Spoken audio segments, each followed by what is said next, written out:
이 땅을 살아가는 모든 사람들에게는 상처가 있습니다. 육체적인 상처, 또 마음의 상처들이 있는데요. 이 육체적인 상처, 또 이 마음의 상처들은 그냥 한번 아픈 것으로 끝이 나지 않습니다. 심한 상처들은 어떻게 될까요? 남게 되는데, 육체의 상처는 어떻습니까? 몸에 흉터가 생깁니다. 흉터. 저는 반바지 입는 게 조금 걸리는데요. 담임 목사가 됐다고 뭐 그런 것은 아니고요. 정강이 쪽에, 양쪽 정강이 상처가 있습니다.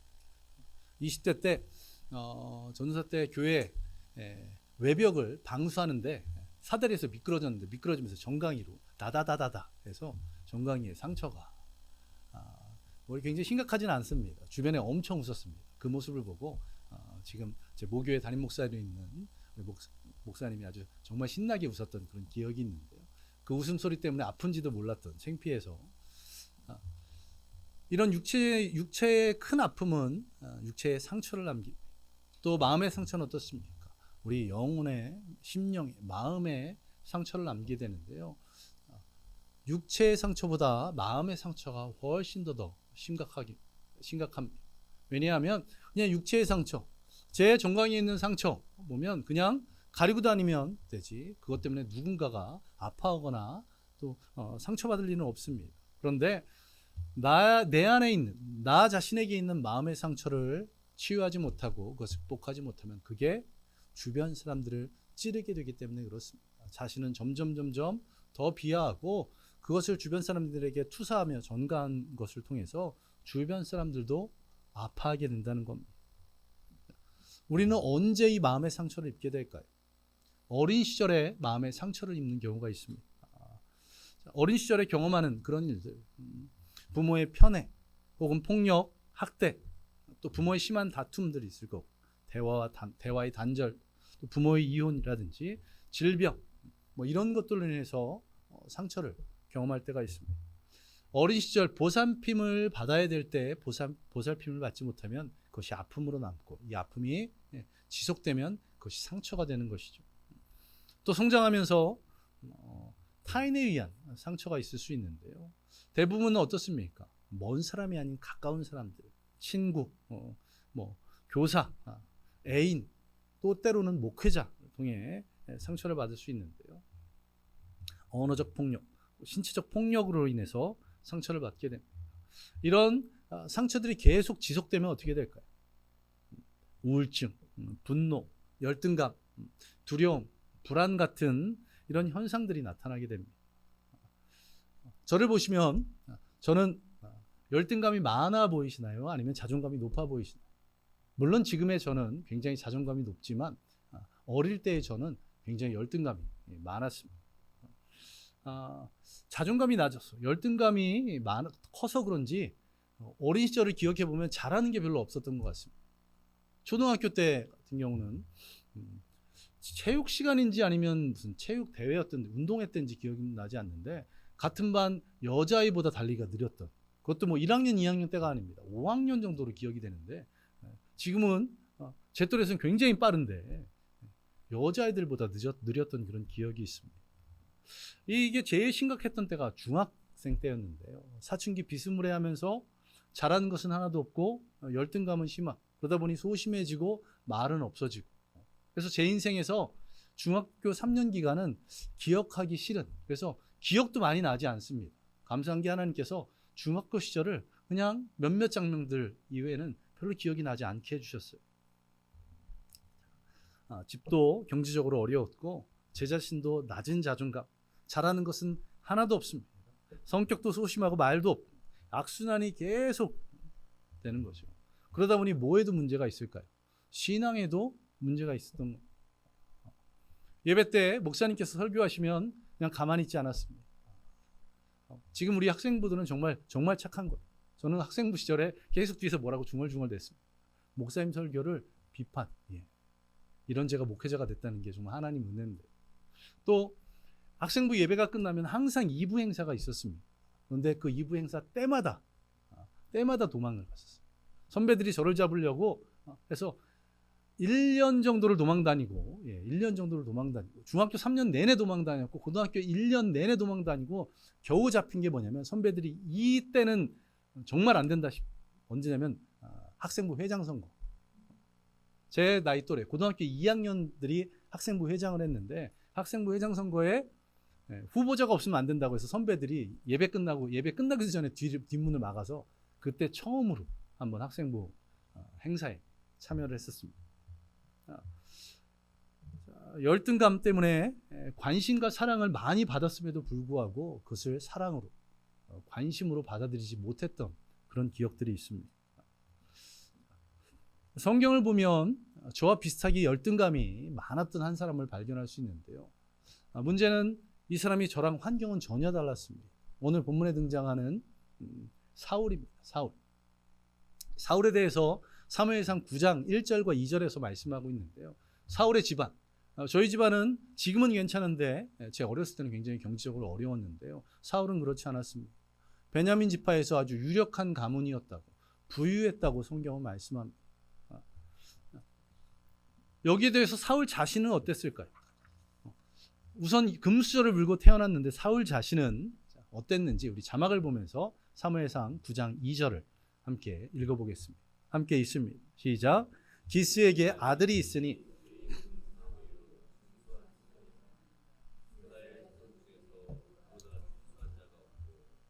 모든 어깨 위만큼 컸더라. 사울이 어떻게 했다고요? 집이 부유하면 얼굴은 좀 못생기면 좋잖아요. 모든 걸 다 가지면 뭔가 이렇게 불편하지 않겠습니까? 키도 조그마고 얼굴도 못생기면 우리의 마음이 편할 텐데 온 이스라엘 땅에서 제일 잘생겼다고. 그리고 키도 어깨 위만큼, 보통 사람들보다 머리 하나가 더 컸다는 거. 가문 좋죠. 잘생겼죠. 또 키도 큰, 모든 것을 다 가진. 그런데 자존감이 낮을 이유가 없어 보이는데 사무엘상 10장 17절 이하를 보시면 이스라엘 나라에 왕을 세우는 것을 보게 됩니다. 근데 22절에 보시면 이 사울이 어떻게 하고 있냐면 그가 왕으로 세워졌는데도 불구하고 짐 보따리들 사이에 숨어 있었다고 성경은 말씀합니다. 왕으로 세워질 걸 전혀 몰랐다가 깜짝 놀라서 그랬을까요? 아니요. 그 앞장에 보시면 사무엘이 사울에게 와서 왕으로 기름 부음을 받았습니다. 자신이 이스라엘 땅의 왕이 될 것을 알았고 하나님께서 역사하셔서 제비뽑기를 통해서 왕으로 세우셨습니다. 그런데 어디 있었다고요? 짐 사이에 숨어 있었다고요. 그리고 그가 왕으로 세워진 후에도 왕의 역할을 바로 한 것이 아닙니다. 이스라엘 땅을 자신이 왕이 됐으니 바로 통치한 것이 아니라 무엇을 하고 있었냐면 밭에서 소를 몰고 있었습니다. 왕이 되었음에도 불구하고 왕의 역할을 하지 않아요. 그가 왕의 역할을 처음 시작한 것이 암몬과의 전쟁이 일어나서 처음 시작했던 것을 볼 수 있습니다. 성경에서 직접 기록하고 있지 않아서 그가 왜 이런 열등감을 가졌는지는 알 수는 없지만 유추해 볼 수 있는 것이 사울이 속한 지파, 이 베냐민 지파가 이스라엘 12지파 가운데 가장 약한, 가장 숫자가 적은 지파였다는 것. 그리고 정확히 알 수 없지만 성장 과정에 환경에 영향을 받은 그런 것임을 유추해 볼 수가 있습니다. 베냐민 지파가 약했다는 것, 이것이 왜 그에게 상처를 주냐면 이렇게 생각해 보면 이해하기가 좀 쉬울 것 같습니다. 우리나라에 있는 대학생들 가운데 어느 대학에 다니는 대학생들이 가장 열등감이 높을까요? 우리나라의 대학생들 가운데 가장 열등감이 높은 대학생, 어느 대학 다닐까요? 바로 서울대생이랍니다. 서울대생이 자존감이 높을 것 같은데 낮답니다. 왜 낮을까요? 네? 카이스트 때문에? 네. 자기가 진짜 제일 잘난 줄 알았는데 거의 전교 1등 했을 거 아닙니까? 그런데 가보니까 수업을 따라가기 힘든 거예요. 지난 지방의 모임 때 했는데 목사님 한 분이 이러시더라고요. 아들이 대학 얘기는 안 하시는데 명문대를 간 것 같아요. 근데 그 학교 수업을 따라가는데 1년 정도 정말 빡시게 따라갔다. 왜요? 과학고 출신, 영재고 출신, 자사고 출신, 외고 출신들은 선행학습을 했는지 무리 없이 따라가는데 일반고 출신들은 수업 따라가기조차 벅차다는 거예요. 서울대 가는 게 문제가 아니라 가서 졸업하는 게 더 문제라는 거. 안 가봐서 저는 모르겠는데요. 그 외에도 여러 이유들 때문에 놀랍게도 지방 으슥한데 우리가 이름도 알 수 없는 그런 대학에 다니는 친구들보다 서울대 다니는 친구들이 더 열등감이 많습니다. 베냐민 지파에서는 알아주는 가문이었지만 이스라엘 전체로 놓고 보면 그 집안이 그렇게 인정받지 못했던 그런 것 같습니다. 또 잘생기고 키 큰데 왜 열등감이 있을까요? 이것은 배우 원빈의 일화에서 보면 알 수가 있습니다. 가정에서 인정받지 못한 일은 굉장히 드문 일이 아닙니다. 물론 학생들은 원빈 요즘 10년 이상 활동을 안 해서 잘은 모르겠지만 배우들 가운데 가장 잘생긴 배우 하면 세 손가락 안에 반드시 뽑히는 배우입니다. 근데 이 배우가 자신이 연예인 되겠다고 했을 때 어머니가 뭐라고 했는지 들어보셨나요? 연예인은 아무나 하냐? 그렇지. 너 같은 얼굴은 강릉에 가면 널리고 널렸다고. 연예인은 아무나 하는 거 아니라. 그 아버지도 그렇습니다. 연예인 되기가 얼마나 힘든데 네 얼굴로 그게 가능하겠냐. 배우 역사상 우리나라 배우 역사상 손가락에 꼽히는 얼굴도 가정에서는 인정을 받지 못했답니다. 그가 배우 생활을 할 때 집에 명절에 집에서 고추를 넣는 것을 도와드리는 때가 있었답니다. 이제 바깥에 고추를 널다가 한 팬이 지나가다가 이렇게 발견하고 사진을 찍어달라고 했나 봐요. 고추를 널고 있는데 풀 메이크업을 하고 있을 수는 없겠죠. 굉장히 프리한 복장과 얼굴이 있어서 지금 제가 이러니 사진을 찍어주기는 좀 그렇다고 했을 때 어머니가 어떻게 반응했을까? 등짝 스매싱을 날리시면서 네가 뭐가 잘났다고 그 사진 찍어주는 것도 못하냐고 해서 사진도 찍어주고 사인도 해줬답니다. 가정에서 인정받지 못했던 이스라엘에서 가장 잘생기고 키도 머리 하나 더 컸지만 가정에서는 인정받지 못했던 것 같아요. 자, 이런 일들로 인해서 이 사울에게도 어떤 상처들이 있었던 것 같습니다. 그리고 그런 상처들이 치유되지 않았던 것 같아요.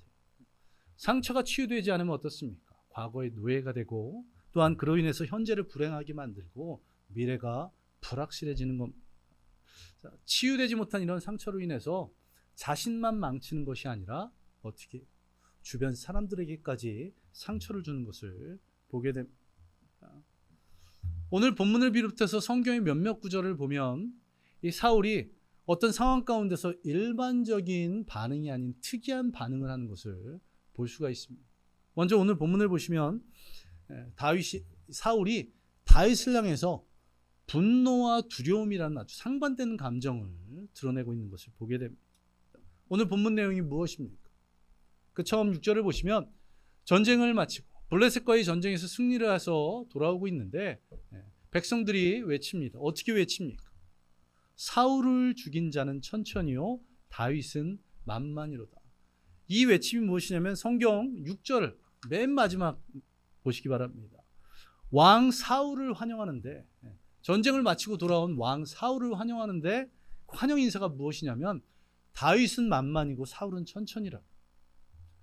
이 노랫소리에 사울이 어떻게 반응합니까? 8절을 보시면 불쾌하여 심히 노했다.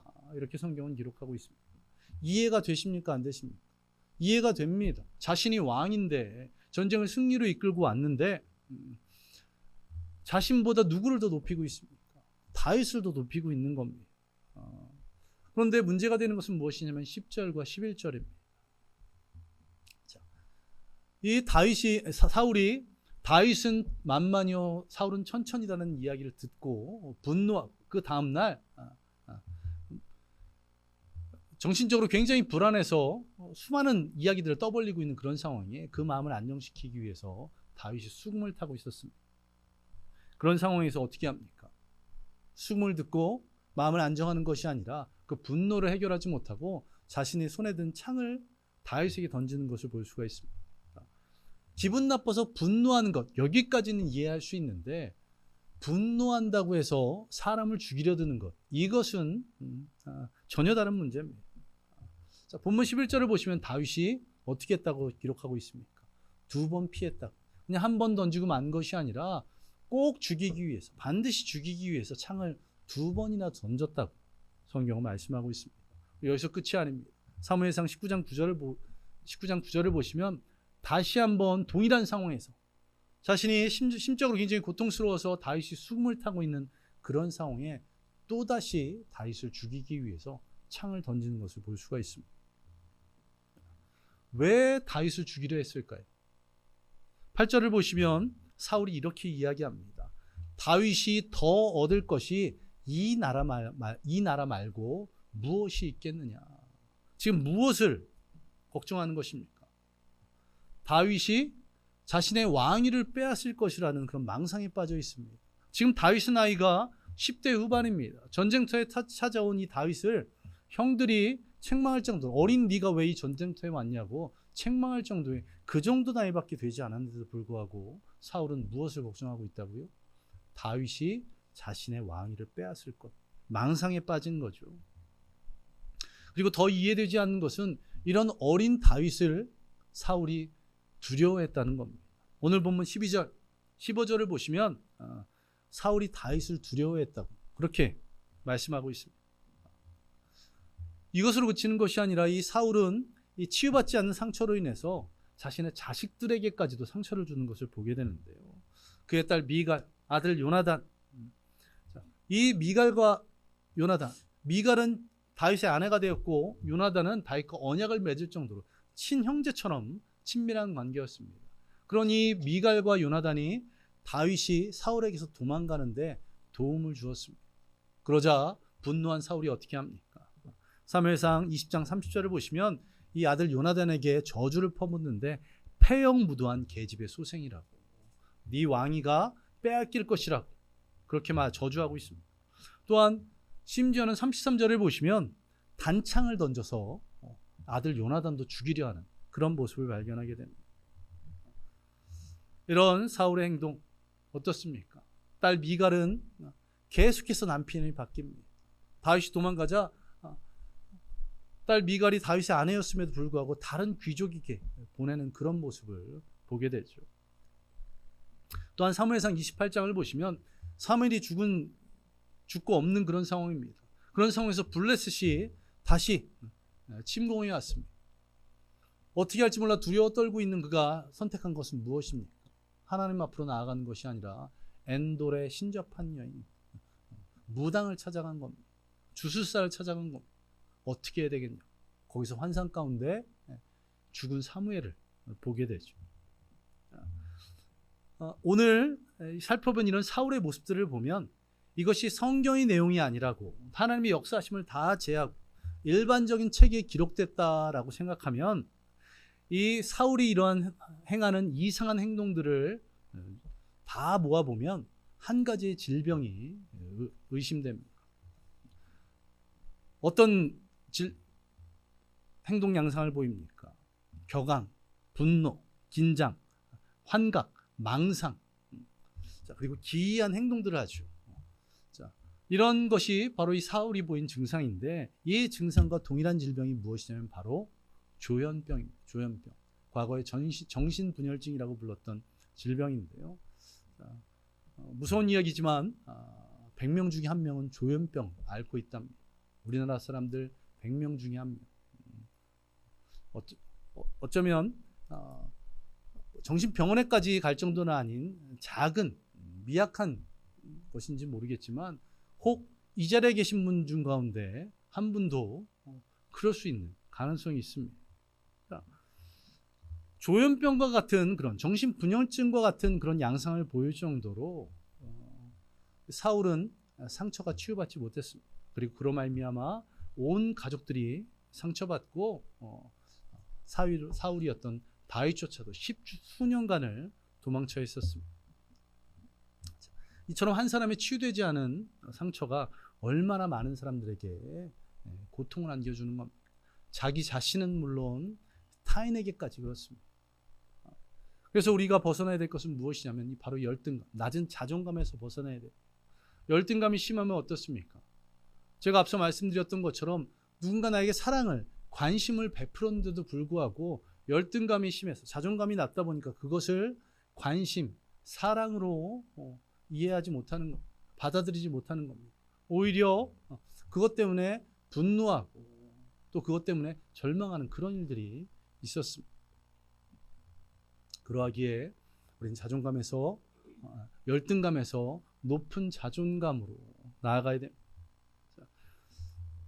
상처, 아픔들 이것이 피할 수 없다면 그것을 속히 치유받아야 되는데 이것이 치유되지 못하면 골마서 터져버립니다. 터져버리면 어떻게 됩니까? 그 골맞던 것 모든 병균들이 주변에 퍼지게 되죠. 이처럼 나도 상처받고 끝나는 것이 아니라 주변에까지 부정적인 영향을 미친다는 겁니다. 바로 사울이 그랬습니다. 그러나 이에 비해서 다윗을 한번 보시기 바랍니다. 다윗은 어땠습니까? 어쩌면 사울보다도 훨씬 더 힘든 삶을 거쳐왔습니다. 더 열등감이 심해했었을 것입니다. 그러나 성경 구석구석을 봐도 다윗이 열등감에 빠졌다는 그런 모습은 한 번도 등장하지 않습니다. 다윗이 어떤 삶을 살았습니까? 그가 어린 시절 하나님께서 그의 아버지 이새의 가문에서 왕을 세울 것이라고 해서 사무엘을 보내셨습니다. 사무엘이 기름 부으려 할 때 다윗은 무엇을 하고 있었습니까? 사무엘 앞에 쓴 것이 아니라 자신의 가정에 양을 지키고 있었습니다.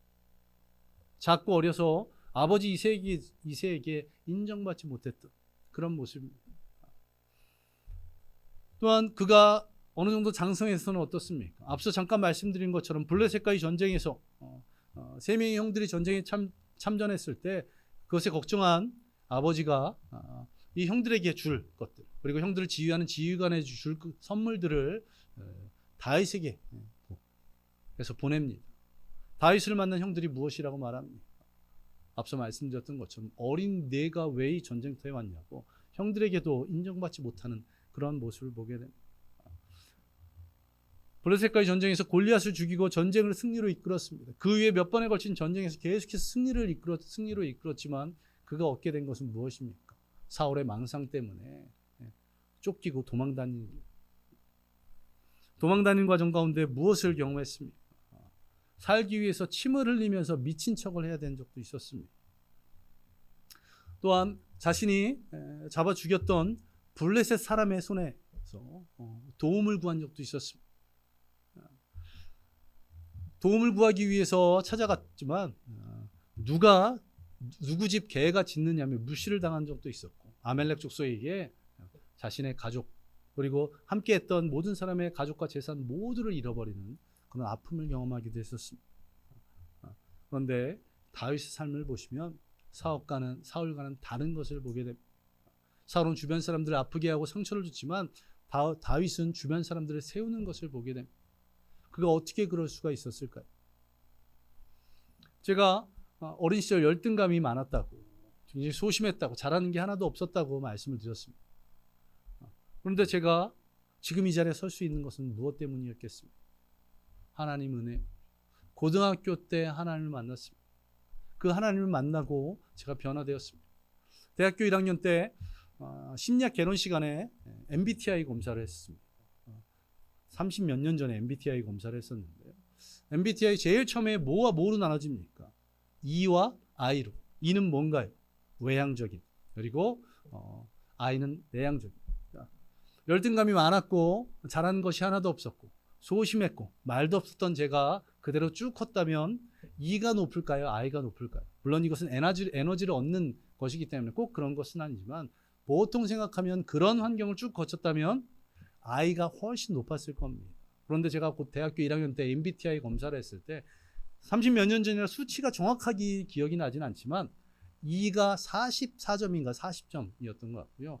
I는 한 자리 숫자였던 것 같습니다. 그리고 뭐 7, 8도 아니었고 한 3, 4, 2 정확하게 기억은 나지 않습니다. 어떻게 해서 이런 변화가 있었을까요?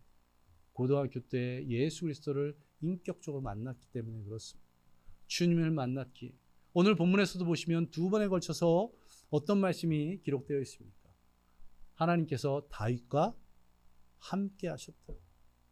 하나님께서 다윗과 함께 하셨더니 다윗은 이 어려움 가운데 환난 가운데 아픔 가운데서도 그 상처를 회복하고 치유받고 자신뿐만 아니라 주변 사람들도 복되게 한 것을 보게 됩니다. 다윗이 인생의 가장 큰 상처들, 아픔들이 있었을 때 그때를 기록한 시편이 있는데요. 먼저 시편 34편이 있습니다. 이때는 어느 때냐면 앞서 말씀드린 것처럼 살기 위해서 아비멜렉 앞으로 가서 침을 흘리면서 미친 채 해야 됐던, 얼마나 그 일을 마치고 나서 나올 때 그가 아팠을까요? 그가 썼던 시편 기록이 있습니다. 시편 34편 18절을 우리 자막을 보면서 함께 읽겠습니다. 시작. 여호와는 마음이 상한 자를 가까이 하시고 충심으로 통회하는 자를 구원하시는도다. 마음이 상한 자를 가까이 하시고 통회하는 자, 그 상한 심령을 하나님 앞에 내려놓는 자, 고백하는 자를 구원하신다고, 그 상처를, 그 아픔을 치유하신다고 성경은 분명하게 말씀하고 있습니다. 또한 그가 가장 큰 회개를 했을 때 바로 밧세바 사건이죠. 다윗의 인생의 유일한 오점이라고 할 수 있는 이 밧세바 사건. 그가 나단 선지자를 통해서 자신의 죄를 책망받고는 회개한 것이 바로 시편 51편입니다. 이 시편 51편 17절 하반절에서 이렇게 고백합니다. 상하고 통회하는 마음을 주께서 멸시하지 아니하시리이다. 주님께 내려놓는 저와 여러분 되시기 바랍니다. 나의 아픔, 나의 상처들, 그것을 내가 어떻게 해보려고 하는 것이, 그래서 내가 그 상처로 인해서 아픔을 경험하고 주변 사람들에게까지 고통을 주는 것이 아니라 주님께 모든 것을 내려놓고 고백하고 위로를 얻고 격려를 받고 회복함을 얻는 저와 여러분 되시기를 간절히 소망합니다. 주님께서는 어떤 분이십니까? 마음이 상한 자를 가까이 하시고 그것을 고백하는 자를 구원하시는 분이라고 말씀하고 있습니다. 또한 그 상하고 통회하는 마음을 멸시하지 않는다고, 나를 위로하시고 격려하신다고 말씀하고 있습니다. 주님 앞에 내려놓으시기 바랍니다. 주님 앞으로 나아가 고백하시기 바랍니다. 하나님, 내가 이러이러한 아픔이 있습니다. 하나님, 누군가 나를 이렇게 부릅니다. 누군가 나를 이렇게 무시합니다. 내가 세상에서 이런 대접을 받고 있습니다. 주님, 나의 마음을 위로하여 주시옵소서. 나를 회복해 해달라고. 그래서 그냥 그 아픔들이 상처로 남는 것이 아니라 회복되어서 누군가를 일으킬 수 있는 동기가 됩니다. 누군가를 다시 세울 수 있는 귀한 원동력이 되는 저와 여러분들 되시기를 간절히 소망합니다. 우리 함께 기도하겠습니다. 우리 모두가 주님 앞으로 나아가 우리의 모든 상처를 고백하고 회복되어서 내가 사는 것뿐만 아니라 주변 사람들을 살게 하는 우리 모든 성도들 되게 해달라고 우리 함께 기도하겠습니다. 기도합니다. 아버지 하나님, 오늘도 주님께서 우리에게 귀한 은혜를 부어주셔서 이 사무엘상 말씀을 통해서 은혜를 부어주시니 감사드립니다. 우리 모든 성도들이 다윗과 같이 상처에서 그 열등감에서 벗어나지 못하고 자신을 죽이고 타인을 아프게 하는 아버지 그런 것을 벗어나 다윗과 같이 아픔과 상처 가운데서도 주님으로 말미암아 회복되고 다시 일어나 자신은 물론 주변 사람들까지 살릴 줄 아는 믿음의 사람들 되도록 주님 역사하여 주옵소서. 아버지 하나님, 우리 모든 성도들이 열등감에서 벗어나게 하여 주옵소서. 주님 주신 그 은혜로 말미암아, 주님 주신 말씀으로 말미암아, 주님 주신 새 힘으로 말미암아 높은 자존감을 가지고 어려움과 또 고통 가운데서도 평안을, 감사를, 기쁨을 누리며 살아가는 우리 모든 성도들 되도록 주님께서 역사하여 주시옵소서. 오직 주님으로 말미암아 그런 은혜를 누리며 살아가는 모든 성도들 주여 인도하여 주시옵소서. 그렇게 역사하실 주님께 감사드리며 이 모든 것 예수님 이름으로 기도드리옵나이다. 아멘. 아버지 하나님 감사드립니다. 오늘도 주님께서 우리에게 말씀하여 주시니 감사드립니다. 주님 함께 하셨기에 다윗이 이렇게 세워졌던 것처럼 주님 우리와 함께 하셔서 우리의 아픔을, 우리의 상한 심령을 들으시고 우리를 위로하시고 우리를 구원하시고 우리를 회복시켜 주시옵소서. 그래서 우리 모든 성도들이 열등감에서 벗어나 높은 자존감을 가지고 이 땅을 살아가게 하시고 또한 주님의 은혜 가운데 살아감을 통해서 아픔과 또한 고통, 고난들이 있을지라도 그것이 상처로 남는 것이 아닌 치유되고 회복되어서 고난을 뛰어넘고 그로 말미암아 내가 살고 주변 사람들도 살리는 믿음의 성도들 되도록 주께서 역사하여 주시옵소서. 난 주님 준비한 예물 하나님께 드립니다. 그 손길마다 축복하여 주시고 하나님 나라를 위해서 또 주님의 몸된 교회를 위해서 귀하게 사용하여 주시옵소서. 오늘 주신 주님의 말씀, 그 말씀 붙잡고 이 한 주간 살아가도록 인도하실 줄 믿으며 이 모든 것 예수님 이름으로 기도드렸습니다. 아멘. 이제는 우리 주 예수 그리스도의 은혜와 무한하신 하나님의 사랑하심, 성령님의 함께하심이, 충만하심이 오늘 주의 말씀 붙잡고 열등감에서 높은 자존감으로 변화되기로 작정한 모든 성도들 머리 위에 임하기를 예수 그리스도의 이름으로 간절히 축원하옵나이다. 아멘.